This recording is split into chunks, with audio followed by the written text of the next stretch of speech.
সমকালীন শিক্ষা চ্যানেলটিতে সকল ছাত্রছাত্রীদের স্বাগত।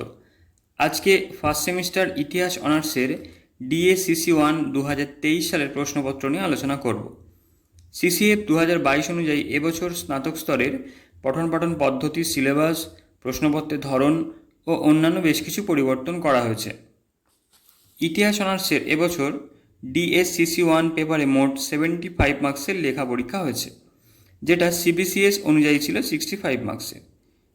5 মার্কসের 3টি প্রশ্ন লিখতে হয়েছে এবং 20 মার্কসের 3টি প্রশ্ন লিখতে হয়েছে। 5 মার্কসের মোট 6টি প্রশ্ন এসেছিল, তার মধ্যে থেকে যে কোনো 3টি প্রশ্ন লিখতে হয়েছে। একইভাবে 20 মার্কসের মোট 6টি প্রশ্ন এসেছিল, যে কোনো 3টি লিখতে হয়েছে।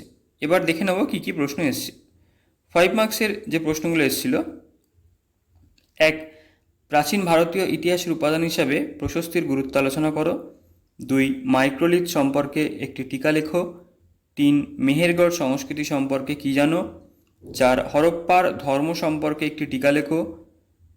5. ঋগ্বৈদিক সমাজে নারীর স্থান নির্ণয় করো। 6. আজীবিক ধর্মের মূল ভাবনা সম্পর্কে টিকা লেখো। 20 মার্কসে যে প্রশ্নগুলো এসেছিল: 1. প্রাচীন ভারতীয় ইতিহাস পুনর্গঠনে প্রত্নতাত্ত্বিক উপাদানের গুরুত্ব আলোচনা করো। 2. প্রাগৈতিহাসিক ভারতে শিকারী ও খাদ্য সংগ্রহকারী আদিম মানুষের খাদ্য উৎপাদক হয়ে ওঠার বিবর্তনের কথা উল্লেখ করো। 3. মধ্যপ্রস্তর যুগের গুহা শিল্প সম্পর্কে একটি টিকা লেখো। 4. হরপ্পা সভ্যতার পতনের মূল কারণগুলি আলোচনা করো। 5. কৃষির উন্নতি বৌদ্ধ ও জৈন ধর্মের পথ প্রশস্ত করেছিল, তুমি কি মানো। 6. মগধ সাম্রাজ্যের উত্থানের পশ্চাতে ভৌগোলিক ও অর্থনৈতিক কারণগুলি আলোচনা করো। এবার তোমাদের যাদের ইংলিশ ভার্সন আছে তারা প্রশ্নগুলো একটু দেখে নিও।